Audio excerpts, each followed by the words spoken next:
Maqaa Abbaa, Ilma, Hafuura Qulqulluu, Waaqa tokkoo, Ameen. Maatii Waaqayyoo, Waaqayyoon kan jaallattan, Waaqayyoos kan isin jaallatu, kallattii toora ididiyaa yuutuubiitiin kan nu hordofaatti jirtan, nagaa galata Waaqayyoo isa jiraatan isin gaafadhaa. Bakka jirtanitti akkam jirtu, kamiyyoo nageessanii, Ameen. Maqaa Waaqa keenyaa, Fayyisaan keenya, Qorichi keenya, Ilmi Durbee Maariyaam Kiristoos Yesuus arjummaaf galalaafummaa isaatiin saatii kanaaf yeroo kanaan kan nu ga'e maqaan isaa kan galateeffameef kan ulfaate nuuf haa ta'u. Sababii fayyina keenyaa kan taate Gugee Garraamii, qulqulleetti qulqullootaa, obboleetti ergamootaa, abaaboo gannataa kan taate garraamummaa Abeelitti kan fakkeeffamte dunkaana Abrahaamitti abbootiin keenya kan fakkeessan Dubroo Maariyaam uumaadhaa gaditti uumama jiran hundumaa gararraatti kabajniif ulfinni maqaa isheetiif haa ta'u. Guyyaa deemsa keenya irratti, halkan ciisicha keenya irratti eegumsi isaanii nurraatii kan addaan hin baane ergamoonni Waaqayyoodhaa akka aangoo isaaniitti kabajin ulfinni isaaniif haa ta'u.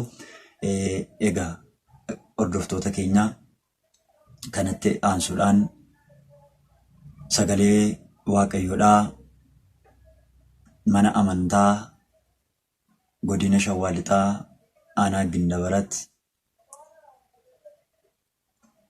magaalaa Kaachisii mana qulqullummaa Kaabii Sillaaseetti kabajamoo abbaa keenyaa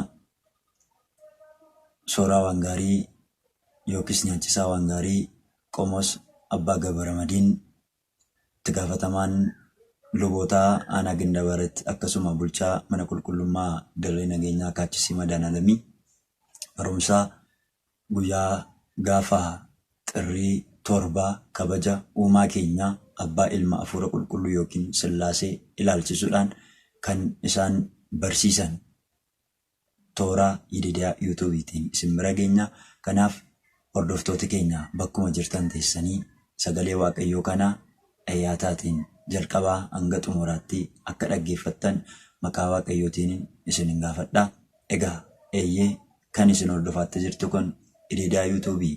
Warroonni maatii keenya taatan hiriyoota keessaniif sheer gochuu akka hin daganne, ididiyaa yuutuubiidhaaf keessummaa kan taatan maatii keenya ta'uudhaaf sabiskiraayib ishee tuquudhaatiin akka nu wajjiniin turtan maqaa Waaqayyootiin isin gaafadhaa. Kallattiidhumaan gara barnootaa Qomos Abbaa Gabaramadiinitti kallattiidhumaan isin geessaa. Isinis ayyaataan jalqabaa kaastanii hanga xumuraatti akka dhaggeeffattan, dhaggeeffachuun keessan abaarsaaf otoo hin taane eebbaaf akka ta'u eeyyama Waaqayyoo nuuf haa ta'u. Kallattiidhumaan gara barnootaatti.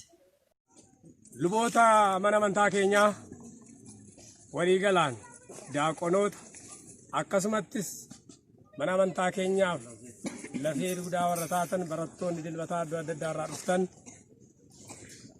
uummanni Waaqayyoo mana amantaa keenyaaf girgiddaashis qinaattiishis taatanii eegaa jirtan iddoo adda addaa irraa dhuftan hundi keessan iyyuu maqaa Waaqayyoo jiraataatiin akkam ooltanii akkam turtanii Ameen. Waaqayyo gooftaan keenya wabii tokko malee oolmaa baay'ee hannu oolu hannu tursiisee fi hannu eegu yeroo hundumaa jiraachisaa keenya kan ta'e Waaqni uumaan keenya maqaan isaa inni bara baraa lafa kanarraa hanga teessoo sa'aa yaamitti hangalatoome haa ta'u. Bagaa guyyaa ayyaana abbaa keenya gooftaa keenya uumaa addunyaa kan ta'e guyyaa Sillaasee baga geessanii baga geenye. Ameen. Waaqayyo daqiiqaa gara sa'aatiitti jijjiiree, sa'aatii immoo gara guyyaatti jijjiiree, guyyaa gara torbaniitti jijjiiree, torban gara ji'aatti jijjiiree, akkasumattis waggaallee nu lakkoofsisee cubbuu keenya umurii keenya cubbuudhaan dulloome, yakkaanan dulloome, hammeenyaanan dulloome, sobaanan dulloome, moraanan dulloome, kana hundumaa nuu dhiisee bira darbee bara nammoo namoota haaraa ta'a, bara nammoo waan gaarii hojjedha, ani arjummaa kootiin guyyaa har'aatiin sin ga'eera jedhee guyyaa har'aa nu qaqqabsiiseera. Kanaaf galanni maqaa isaatiif irra deebiidha. Egaa maatii Waaqayyo yeroo addaa hin dubbataa, Waaqayyo yeroo addaa hin hojjetaa, Waaqayyo waan baay'ee raawwataa. Innaa itti dubbatu garuu ilmaan namootaa hin hubatanii jedha kitaabni. Kanaaf har'as waaqayyoon dubbata kaleessa dubbachaa tureera. Kanaaf kitaaba qulqulluu keessaa tokko fudhanneet akka eeyyama waaqayyootitti akka jaalala waaqayyootitti waaqayyoon nutti dubbataa nu immoo akka dhaggeeffannu nu haa gargaaru. Baay'ettanii akka dhaggeeffannu eenyu nu haa gargaaru. Jaalala keenyaan dhaggeeffachuu dandeenya. Ijaa gurra qabnuuf dhaggeeffachuu dandeenya. Namoonni baay'een gurra qabu malee hin dhaggeeffatanii jedha wangeel. Ija qabu malee hin ilaalanii jedha wangeel. Yaada qabu malee hin yaadatanii jedha wangeel. Wanti hundinuu kennameera. Isa nuu kennameen garuu akkatti hin fayyadamne wangeelli nutti dubbata. Kanaafuu wanti nuu kenname hundumaan akka fayyadamnu waaqayyo nu haa gargaaru. Yaada qabnuun akka yaadnu nu haa taasisu waaqayyo. Ija qabnuun akka hubannee ilaallu nu haa taasisu waaqayyo. Waaqayyo gurra qabnuun immoo qaalii waaqayyo wangeela waaqayyo akka dhaggeeffannu nu haa taasisu. Kanaaf kutaa wangeelaa keessaa seera uumaa boqonnaa 11 lakkoofsa 5 kaafneet ilaalla. Akkas jedha lakkoofsa kanarratti akkas jedha. Waaqayyo jedha. Waaqayyo wanta ijoolleen Addaam hojjetan laaluudhaaf gara biyya lafaatti gad bu'ee jedha. Galanni waaqayyoof haa ta'u. Waaqayyo እግዚአብሔር የአዳም ልጆች የሰሩትን ሕንፃውን የሰሩትን ከተማውን ለማየት ከሰማይ ወረደ። ijoolleen Addaam wanta hojjetan wanta isaan ilaalan wanta isaan hojjetan laaluudhaaf waaqayyo samiidhaa bu'ee jedha. Waaqayyo har'a nu ilaaluudhaaf samiidhaa ni bu'a. Gara keenya dhufee amma gadduu keenya jira. Namoonni amantan jirtu eessa jira jettu sin amma akka harkaan qabatanitti amantan ijaateef immaan namoota waan harkaan qabatan wanta mul'atu wanta jajjabaatu ግዙፍ የሆነውን ነገር ብቻ እንጂ ሌላውን ማየትና ማመን አይችሉም። ረቂቅ የሆነውን እግዚአብሔርን ማመን አይችሉም። መንፈስ የሆነውን እግዚአብሔርን ማየት አይችሉም። waaqayyo hafuura ta'e waaqayyo harkaan qaqqabatamuu hin dandeenye jaallallamuu hin dandeenye gaafa itti himamu ilmaan namootaa wantuma silaa baranii fi wanta naannootti mul'atu kana yoo ta'e malee amanan waan ta'eef akka silaa baranitti yoo argan malee hin ta'u jaa ta'eef namoonni baay'een amananii garuu isa immoo ijaan laaluudhaaf cubbuun keenya ija keenya golgeera. Maggaarajaa cubbuutiin iji keenya qabameera. Hammeenyaan iji keenya qabameera. Yakkaan iji keenya qabameera. Gartummaadhaan iji keenya qabameera. Waan baay'eedhaan iji keenya qabameera. Akkamiin waaqayyoon ilaaluu dandeenya? Akkamiin waaqayyoon arguu dandeenya? Waan baay'eedhaan nuti badii dalagaa oolla guyyaa guyyaadhaan. Waan baay'eedhaan yaadni keenya hatameera. Addunyaan yaada keenya fudhateera. Addunyaan takkeen keenyaan nu booji'eera. amantaarra jiraanna malee amantaadhaan hin jiraanne. ሁላችንም የምንኖረው በሃይማኖት እንኖራለን እንጂ እንደ ሃይማኖቱ አካሄድ አንኖርም። ሁንዲ ኬኛ አመንታadhaan jiraanna malee akka amantaan nu ajajutti hin jiraanne. Kanaaf maatii waaqayyoo inni guddaan egaa waaqayyo mee yaada keenya nuuf haa deebisu. Egaa gooftaan ummanni waaqayyoo ijoollee Addaam warri jedhaman karaa ifaatii baanii garamitti deeman jedha gara goodaa yookaan immoo gara biyya Sanaa'or jedhamutti deemani. Gaafa achi ga'anis biyya Sanaa'or keessaa goodaan Sanaa'or goodaa bareedduun goodaa miidhagduun hannama hawwattu argatanii achirra boqotanii jedha. Gargaarsi waaqayyoo isaan faana ta'ee jedha. Waaqayyoof galanni haa ta'u. Gargaarsi waaqayyoo nu faana jira har'as. Gargaarsi waaqayyoo nu faana jira. Nu eegeera, nu tikseera. Yeroo baay'ee balaa adda addaa jalaa nu baaseera. Nu laata nu obaasa. Namoota hammana baay'atan uummanni Itoophiyaa har'a miliyoona 100 ol ta'eera. Kaleessa 50 gadi ture. Yeroo sanas midhaanuma nyaataa har'as immoo waaqayyo Itoophiyaadhuma eebbisee Itoophiyaadhum keessatti lafuma qonnee warshaa guddaa biraa hin qabnu. Waaqayyo isuma nu eebbisee nyaannee jiraanna. Galanni waaqayyoof haa ta'u. Kanaaf lafti Itoophiyaa immoo eebbifamtuudha. Lafti Itoophiyaa immoo kenna guddaa qabdi. Yeroo maraa namoonni alaa dhufan eebbifamtuu akka taate biyya isaaniitti galanii dubbatu. Haa ta'uti lafti Itoophiyaa eebbifamtuudha. Kan eebbises waaqayyoodha. Yeroo baay'ee kitaaba qulqulluu keessatti yookaan caaffata qulqulluu keessatti deebi'ee waa'ee Itoophiyaa kaasa. Gaarummaa ishii kaasa. Waaqayyo ishii faana akka jiru kaasa. Ishiinis immoo harka ishii gara waaqayyootti akka diriirsitu kaasa. Harka ishii garamitti diriirsiti? Gara waaqayyootti. Eenyutu diriirsa? Itoophiyaa jechuun mee lafa ishiitu diriirsaa jira? ilmaan namootaatu harka isaanii gara waaqayyootti diriirsame. Harka keessan gara waaqayyootti diriirsame. Itoophiyaan harka ishii gara waaqayyootti diriirsa. Diriirsame yaa waaqayyo mee barruu keenya kana laalii jedhame. Hannarraa nu qulqulleessii jedhame. Sobarraa nu qulqulleessii jedhame. Yakkarraa nu qulqulleessii jedhame. Morarraa nu qulqulleessii jedhame. Nama jibbuu haaloo qabachuurraa nu qulqulleessii jedhame. Qomoodhaan nama dhiibuurraa nu qulqulleessii jedhame. Waaqayyo nu haa qulqulleessu. Galanni isaa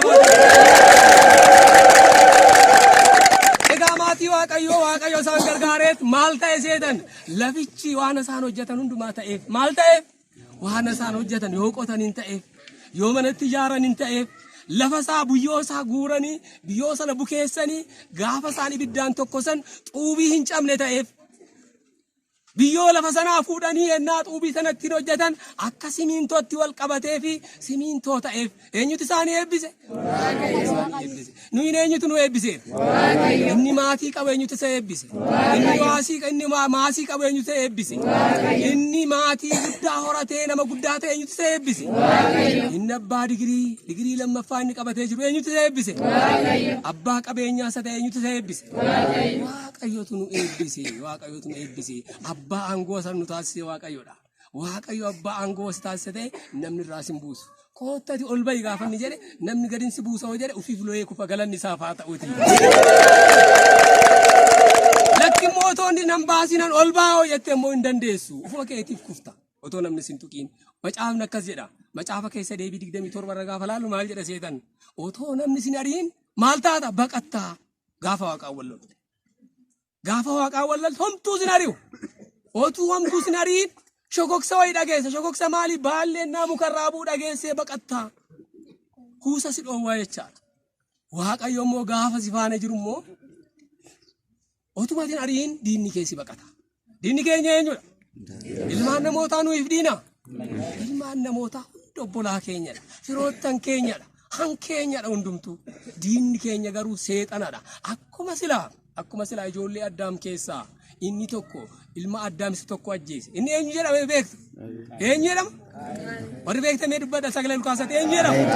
Qaayil inni jedhamu Aabeel akka ajjeese har'a seexanni maal godhee wal ajjeesisa akkasumatti wal ajjeesisa. Qaayil otoo beekii miti nan ajjeese beekan ajjeese maaliif seexanni gorseetti. Nama ajjeesuun hin jiru yeroo sana dhagaa darbachuunis hin jiru homtuun beekamu. Seexanni Qaayil laphee isaa keessa bulee Aabeel akka jibbu taasise. Yeroo hundumaa itti aadaa ture. Gaaf tokko seexanni maal godheetti mul'ate seexan. Quraa lama ta'eetti mul'ate. Maal ta'eetti mul'ate? Quraa lama ta'eetti mul'ate. Quraa lama ta'eetti mul'ate. Inni tokko immoo nama ta'eetti mul'ate. Waan sadii ta'eetti mul'ate. Quraa lama iddoo tokko jira. Namichi immoo dhaabata. Yeroo kana namichi sun dhagaa lafaa fuudhee quraa sanarratti darbate. Seexanni nama fakkaate sun. Dhagaa sana naatti darbatu quraan inni tokko biraa ka'ee baqatee deeme isa tokko dhagaan dha'e. Sadanuu silattuu maalidha? Seexan. Silattuu isaan sadanuu seexanadha. Amma Qaayil immoo dhaabatee ilaala. Amma jarreen lachuu isa biraa badani. Quraan rukutame sun achitti kufee hafeera. Dhaqee yoo laalu quraan sun du'eera. Edaa dhagaa rukutanii nama ajjeesuun jiraayii jedhe. Eenyuti jedhe? Qaayil edaa dhagaadhaan nama rukutanii ajjeesuun jiraayyuu jedheeniit Qaayil hubate. Sana booda ilma obboleessa isaa ajjeesuudhaaf karoorfate. Eenyutu walitti naqeeram? Har'as bee dhiiga namaa hangan naqu seexana malee nama moti. Namni sun beekees moti yaadees moti yookaan immoo sammuu isaa hatee akkas taasisa malee jaalatee moti. Obboleessa isaati wal fakkaatu. Ijoollee addaan tokkodha isaan wal gargaaruu danda'u wal jiraachisuu danda'u. Kanaaf walitti nama naqu seexana malee homtuu hin jiru. Kanaaf egaa garuma barumsa keenyatti haa deebinuuti booda qulqulluu sanarraa gaafa boqotan hundi ta'eef. Har'a sun dinuu ta'eera. Gabareen qotatee har'a maasaa isaarraa haammatee oogditti galfatee tuullateera. Oogdii keenya eenyu nuuf haa eebbisume? Waaqayyo nuuf haa eebbisume kaleessa maasaa keenya eebbisee gurrarfaniin nuuf agarsee isa marge immoo guddisee qilleensaan sooree aduu itti baasee bokkaa itti dabalee seeraan nuu guddisee akka ni daraaru taasisee daraaraan sun immoo akka firii qabatu taasisee akka gogummoo taasisee bokkaarraa caamsee gogogee booda immoo haammannee gahee keenya waan ta'eef haammachuun gahee keenya miti. Ammanne ogditti galfanneera isa ogdii jiru immoo Waaqayyo baay'ee taasisee nuuf haa eebbisume dachaadhaan nuuf haa eebbisume akkuma silaa warra ijoollee Addaam jedhaman saniif goodaa sanaa ol irratti waan hundumaa eebbiseef nuufis nuuf haa eebbisu Waaqayyo nuuf haa eebbisu ameen jedhame akkasin eebbifamuun barbaadani ameen jedhame innoo achi harkifattanii gara turaatti harkifatan ameen haa eebbaale na Waaqayyo ni fatama Waaqayyo ameen jechuun bee ifachuu jechaadha yee jechuudha yookaan immoo maalinni jechuudha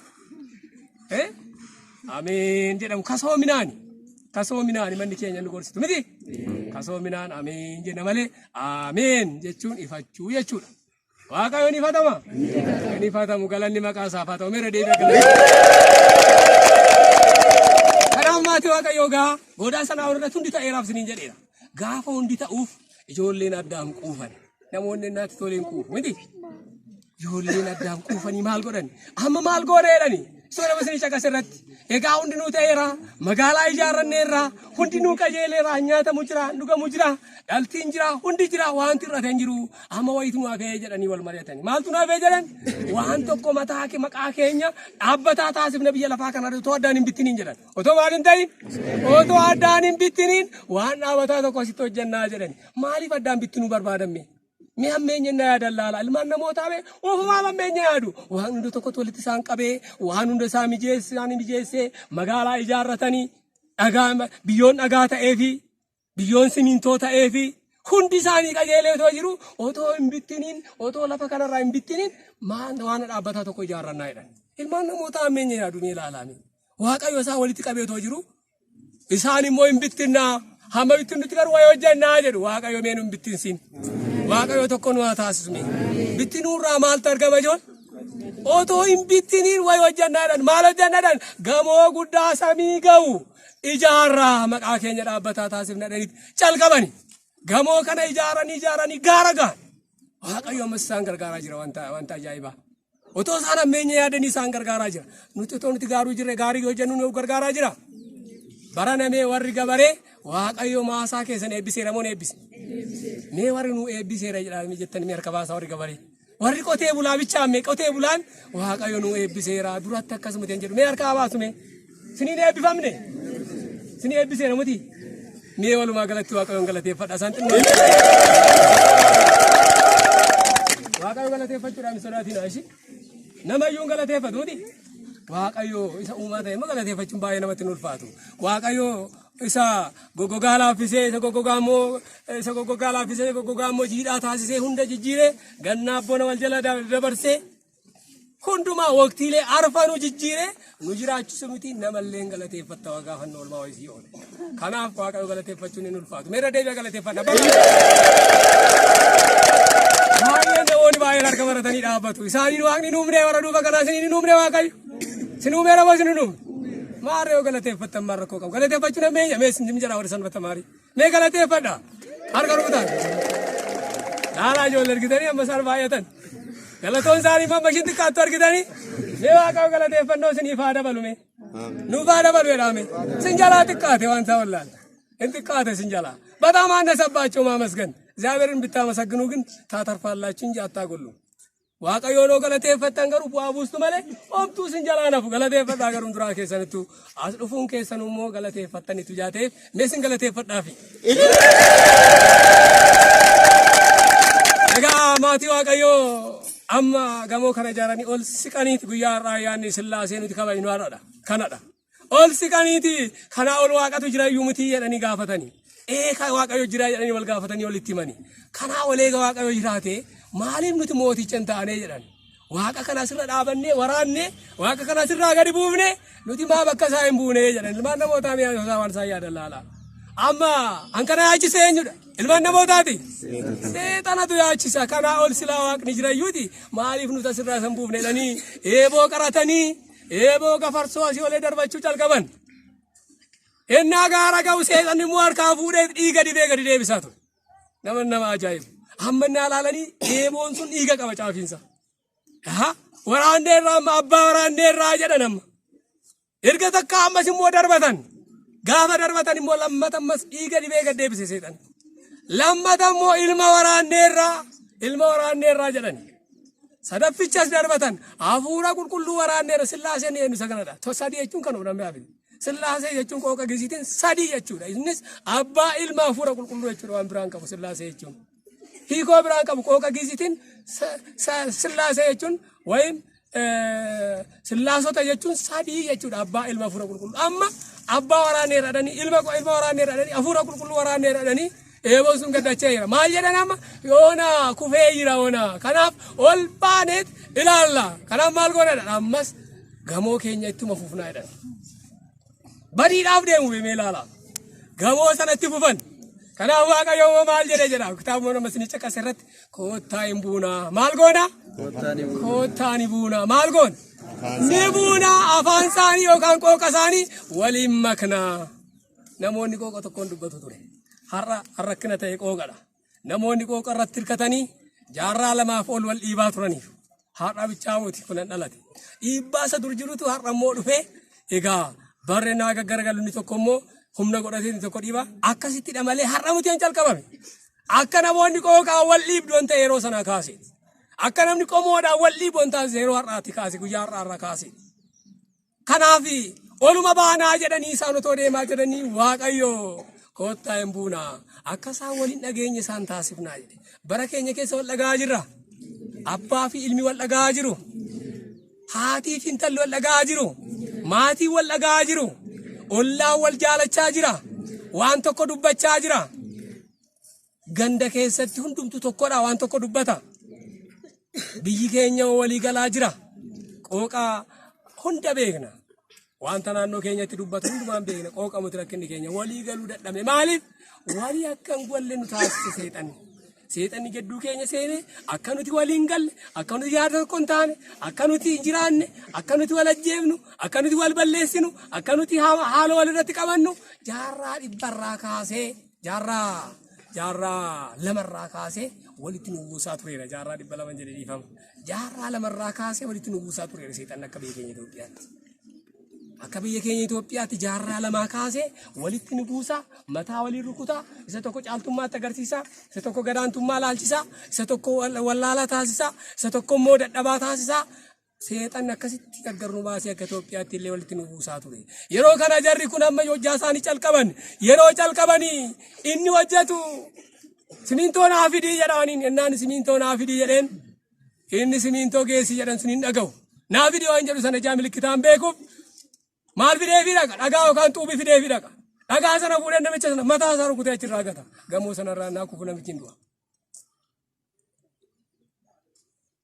Innaan immoo xuubii naa fidee immoo simintoo geessaa innaan simintoo geessee madoo isaa harkaa qabu mataa isaa rukutee achirraa gata wal fixuu calqabee namni achirratti.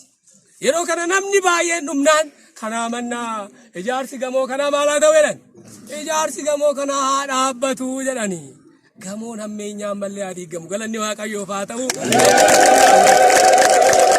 gamoon seexan jedduu keenya dhaabee jira har'as ummata keenya gidduu gamoon seexanni dhaabee ummata keenya wal fichisiisu ummata keenya wal jibbisiisu ummata keenya wal lolchisiisu gamoon jibbaa gamoon hammeenyaa gamoon gannammina dhiigaa ijoollee keenya jedduu keenya jira ammas waaqayyo gamoon kun nama moti gamoo seexanaati yaa ta'eef gamoon kun diigame ijoollee waaqayyo wal jaalatanii harka wal dhungatanii isa beela'ee laatanii isa daandiitti dhiyee bulchanii waan gaarii waan eebbaa hojjetanii silattuu biyyi kun ergisaadha mootummaa waaqayyo samii akka dhaallu waaqayyo nu gargaara gamoon sun hin dhaabbate namoonni sun addaan faca'an durayyuu maal taana jedhaniiru. Addaan otoo faca'in gamoo kana dhaabna jedhanii akkuma jedhan addaan faca'an namoonni waan seexan isaan hawwisiiseen argatu yaa ta'e mee hawwiin seexanni nurratti geggeessu kun gidduu keenya irraa fagaatu waaqayyo eebba isaa nuuf haa baay'isu jaalala isaa nuuf haa baay'isu gamoon seexan gidduu keenya dhaabe kun haa diigamu gamoon sanaa warra dhaabate ol deemuu dhiisee jijjigee galanni waaqayyoof haa ta'u. Guyyaa har'aati gaalmaan namootaa qooqni isaanii addaan faca'ee qooqa baay'eedhaan dubbachuun calqaban guyyaa har'aa kaaseeti. Kanaaf ilmaan namootaa qooqni isaanii ajjaanaa faca'u malee inni ala jirus inni gurraachis inni diimaanis hundumtu nama moo nama moti wal fakkaata moo wal hin fakkaatu wal fakkaata soorran isaallee wal fakkaata adeemsi isaallee wal fakkaata dubbiin isaallee wal fakkaata yaada sammuudhaan inni qabullee wal fakkaata. Kanaaf ilmaan namoota gurraachis diimaanis hundumtuu Itoophiyaa bichaa miti. Inni achi Awurooppaa keessa jiru inni gara biraa jiru hundumtuu wal fakkaata. Kanaaf ilmaan namoota gargaran bahan qooqaan qofadha. Waaqayyo tokkoon waa taasisu humna diinaa nurraa haa dhoowwu. Inni tokko guddaan inni tokko xiqqaan inni tokko beekaan inni tokko wallaalaa jedhee seexanni nu gorsu kun jidduu keenya laboobaan isaa cabee akka ba'u jaalala Sillaasee nuuf haa ta'u. Ayyaanni nu sarara kabajnu isa kanadha. Ayyaanni nuti kabajnu ayyaanni hundumtuu ayyaana seera qabeessa ayyaana wangeela ta'e wangeelaan walitti hin buune irra caalayyuu wangeela qaamaan nutti agarsiisu gaafa ayyaana kana kabajuudhaa jennu. Ganaa gaafa torban guutu ganaa gaafa ji'a guutu hannutti mul'atu hintsaa sanaa oori hannutti mul'atu bu'insa Sillaaseeti hannutti mul'atu Sillaaseen samiidhaa bu'ee magaalaa ijoollee Addaam laaluusaa magaalaa ijoollee Addaam maal akka hojjechaa jiran laaluusaati. Har'a otoo Waaqayyo dhufee hojjaan keenya maal fakkaata mi'aan keenya waan gaarii hojjechaa jirra. Waaqayyo jidduu keenya jira jennee irra mee maal hojjechaa jirra waan gaarii hojjechaa jirra nuti. Otoo dhufee nu to'ate otoo maatii keenya to'ate otoo mana keenya to'ate otoo eenyummaa keenya to'ate eenyu dhamee amanamaan eenyu dhamee nammeenyaan hojjenna. Kanaaf Waaqayyo gara keenya gaafa dhufu waan hamaa gidduu keenyatti akka mul'anne Sillaaseen nu haa gargaaru. Wasbaata ለእግዚአብሔር ወለወላዲቱ ድንግል ወለመስቀሉ ክቡር አሜን። ይቆየን።